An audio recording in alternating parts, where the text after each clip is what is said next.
Growing up, I wasn't the most popular kid, and like everybody else, I was trying to find myself. I was trying to try different things, maybe things that were not in my nature, and I was really selective with who I made friends with.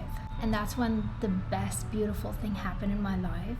My mom became one of my bestest friends ever, and it was really easy to confide in her and to pour my heart out, to tell her about everything that was going on in school, all the little crushes I had, all the little drama that was going on. And I remember most of my friends had boyfriends, and I remember asking her, am I even beautiful? Am I okay? Like, everybody has a boyfriend, why don't I? And I remember the reply that she told me, and she said, no matter what the world thinks of you, just be you.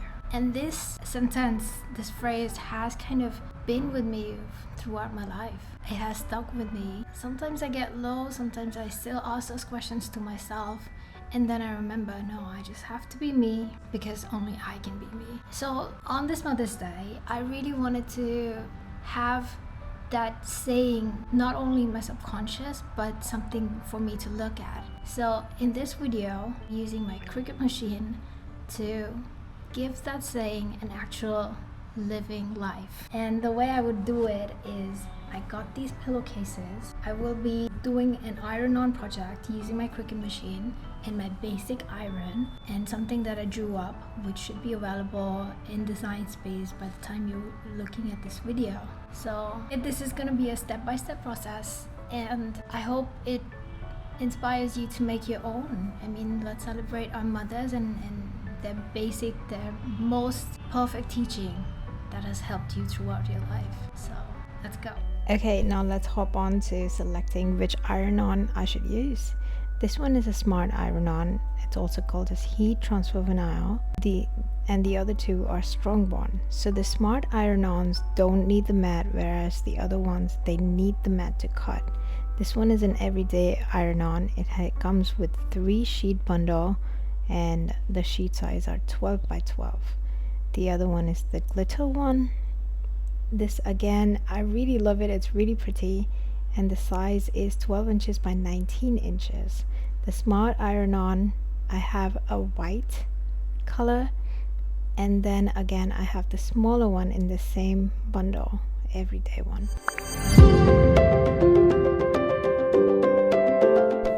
To make a successful Cricut project, you need to know your measurements. I have my 2 pillow covers ready, and this cute retractable measuring tape. I'm using this to know what my design area is, where I want my design to go. I narrowed it down to about 8 inches, few inches more or less, which eliminates my Cricut Joy bundle. I was planning to use it, but now I have to use this bigger one just because I want to make 2 designs, and I want to save as much as iron-on as I can. How cute is this cute little measuring tape? I have the link in the description below. I thought you might like some unboxing footage that I have for this bundle. These are 12 by 12 iron-ons, Cricut branded, strong bond, and look at this bright red. I am in absolute love. I want to do some cherries and apples on some denim jackets, or maybe, you know, even some flowers. They would look really nice.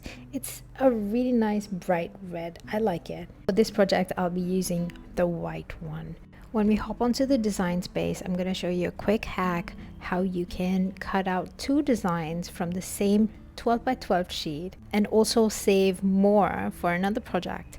So watch out for that one, and I also have a surprise for you at the end of the video. I know we all get excited when we see the mat and we want to just paste our iron-on onto the mat, but this is the wrong way to do it for an iron-on. Don't do it. Stop right here. Okay, this is the wrong way to cut iron-on sheets. So the shiny part has to go on the mat. The shiny part has to stick on the mat, and make sure you have the mirror option toggled on the design space. If you don't know what I'm talking about, you will know in a couple seconds, so just hold on. And I recommend using a brayer for all your vinyls, and everything. If you don't want to get the Cricut one, you could get a cheaper one, but it really helps to get all the hair bubbles out and really adhere to the mat. So really recommend this. This is another tool that you should have as a beginner as well. This is going to make your life a lot easier.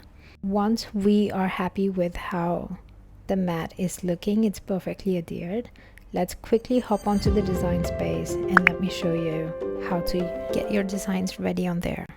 So this is my design. I've uploaded my SVG. This is something that I've designed myself. So hopefully it should be available by the time you're looking at this video. If not, you can always go on to images and search Just Be You, and you'll find plenty of the options. If you watch my video towards the end, I have a big surprise for you, and it's related to this. So keep watching and you will be rewarded. Alright, so there are a couple nice designs over here. You can use any of those. Otherwise, you can also type Dolce, go to profiles, as I'm showing you on there's only one Dolce on this platform. Feel free to use any of my images. You can even tag me. I will be happy to feature it on my stories and get connected to you more. I would love to see what all you create. So there are more designs coming up in the pipeline. So once you've selected your design, it may land on your canvas a little bigger than what you expected.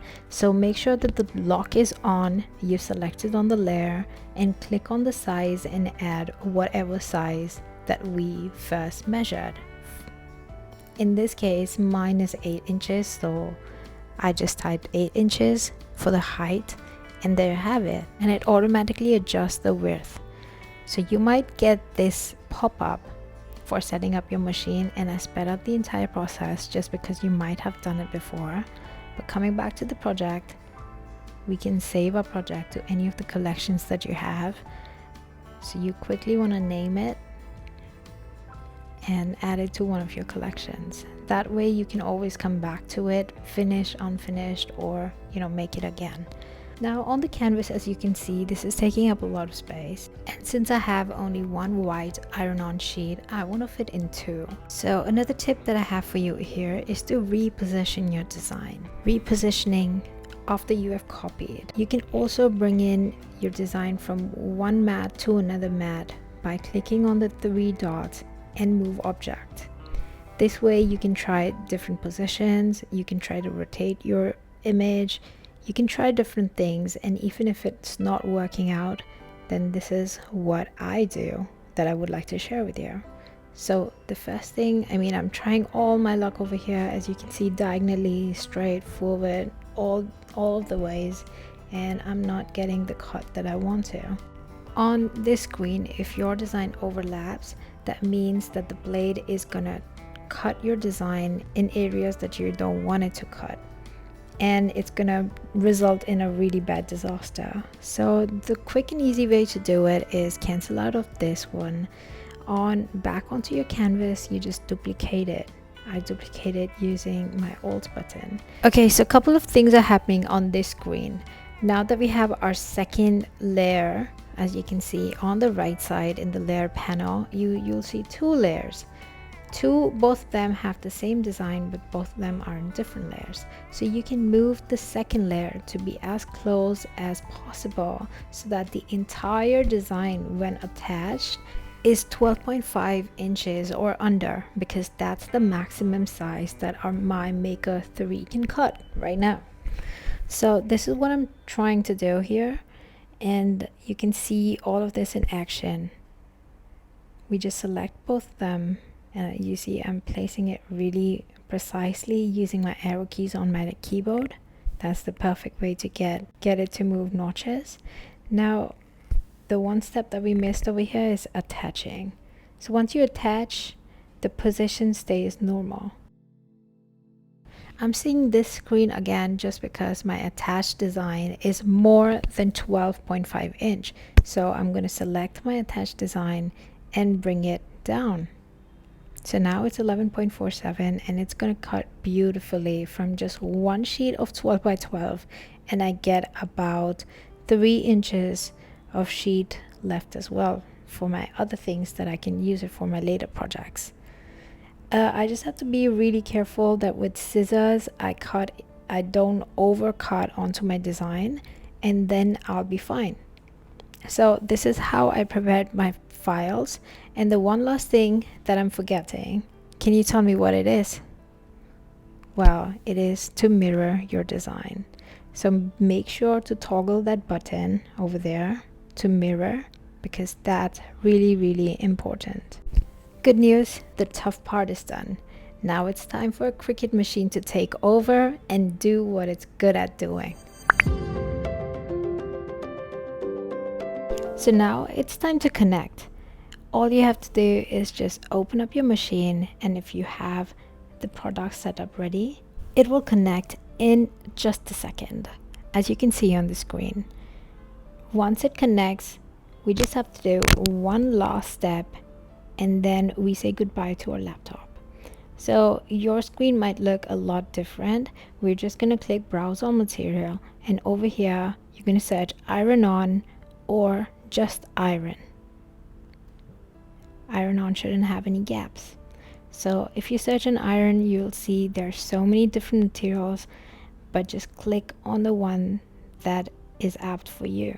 I'm using the everyday iron on, and this is your last time to check if the mirror toggle is on or not. Make sure that it's on. We need it on, okay? And I've skipped the whole cutting process, how the machine cuts, because it cuts really quickly, and frankly my camera was dying. It's smooth as butter, all right? And it's gonna be ready in under 5 minutes. Cricut is really reliable, and you don't need to worry. You can get yourself some coffee and you'll be back with the designs ready. So now we hop on to the step number 4. Removing iron on from your mat is going to be really easy, like a breeze, but I want you to protect your mat, and we're going to recover it with the covering that it came from. I'd like to add a sticker to know which side is up, and then always cover it, and this just ensures that your mat will live longer. So just make sure you do that, your mat is safe, and then we move on. This is the tedious part. We need to cut this using our scissors. You remember we have 2 joined designs. You might not be able to see it, but it's better to first cut the iron on that you want to save, and then move on to the weeding part. Technically you only need 2 tools for weeding. One is this hook tool that you have that comes in the basic kit, and you need any scissors. I recommend the Cricut scissors. They're really sharp. They're one of the best pairs of scissors that I ever owned in my entire life. While I'm cutting, I'm gonna attach a few kits that you can use or buy from Cricut, and also use my coupon code that you see on the screen right now, and these will help you weed better. This is a basic Cricut drawer toolkit. You get a scraper tool, and a weeding tool. You don't get the scissors as this one, but this is also a good starter kit to have. This is a Cricut basic toolkit. You get scraper, weeder, you also get some tweezers, scraper, and scissors. I love the scissors. I recommend the scissors. I can't recommend it enough. Now the next toolkit, this one is all in one. This has scissors, it has trimmers, it has 2 scraper tools, tweezers, weeding tool, as well as a scoring tool. Now remember, scoring tool does not work with the Cricut drawer, but it works with all the bigger machines. So this will be perfect if you have one of the bigger machines, right, and you don't have a Cricut trimmer or something like that. So this trimmer is one of the good ones because it can cut up to 12 inches. Now this last set is definitely for vinyl users. When you do a lot of weeding, when your projects are really intricate, you see they have all these different types of tweezers, tools that you can use for your vinyl projects. And I'm imagining someone who has intricate cuts, or they're dealing with those, or layering with vinyl, they can use this. I have this, but I haven't used it so far. once I use it, and I'll give you a good feedback for this if you need it or not. But so far, these are the kits that they have. See for yourself which one defines your needs better, and let's continue with our video. Look at, I'm almost done with reading, and I'll show you what the final design looks like. This design is simple. I'm mostly using my hands and this one reading tool, and this is what it looks like. I think it's so pretty and accurate. This is why you can depend on Cricut. It just cuts perfectly, pixel by pixel. Now, one tip that I have for you, if you have a vinyl, big vinyl design, you always start with the corner. That's one big tip I have for you. This is how you use the reading tool as well. You find a corner and you go from there.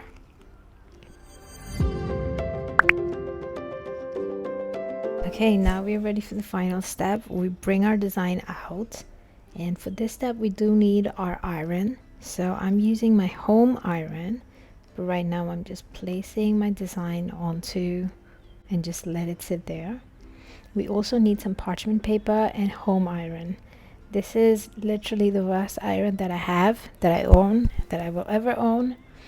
And I want you to move the dial to silk or polyester.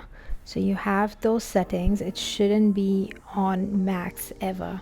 If it's on the max, the vinyl is gonna melt and it's gonna have a horrible output. Once your iron is ready, let's go. We need to put the iron on our artwork only for 10 seconds. Okay, do a batch test, see if it's not too hot, and then put the iron over your design for 10 seconds. Count it out. 1, 2, 3, 4, 5, 6, 7, 8, 9, 10. Remove it for a little bit, okay? And then put it back on the design for 10 more seconds. Do it for 3 times, and this should probably work for most of these designs. Most of these iron-on, it takes only 30 seconds, but after every 10 seconds you need to pause, give it some breathing room, and then do it again. Okay, this will give you almost 100% good results. If you keep the iron over onto it for a longer time, the vinyl is gonna melt, the output is gonna be bad, and it's gonna be really hard to remove that material from your surface. So just be thoughtful and, you know, patient with this method, and you're gonna get good results. You can see the thing is working. And another tip is, only when the entire design is cool again, only then remove the plastic sheet. Let the plastic sheet be there, because this tends to heat up really quick and really hot. Okay, so let it cool and only then remove the plastic. And I'm gonna show you how I do it. Now everything is cooled down. Okay, it's safe to remove the plastic, and see, it's a breeze. You don't have to do anything else. And look how beautiful this one is looking. I think this really puts the life into this pillowcase, and the design just works. I feel like it just works. It resembles how my mom said it, and it's just lovely to see this. Now I'm gonna do the second one, and I'm gonna speed up the process just in case you miss something or you want to follow along with me. So I'm gonna give you time, and I'm gonna speed this up so you can see it. Well, if you watched this video so far, I have a surprise for you. This is how the final result looks like. I think this is one of my favorite projects ever. It has so much meaning for me, and I love the fact that I can squeeze it, hold it, and also see it at the same time, and it's just perfect. So if you watched the video so far, I'm actually gonna give this design free for you. All the details are in the description, so you can just click the link and make your own sweet pillow. I really do appreciate, and if you like this series, then follow me for more content like this. I'll see you in another one. Thank you.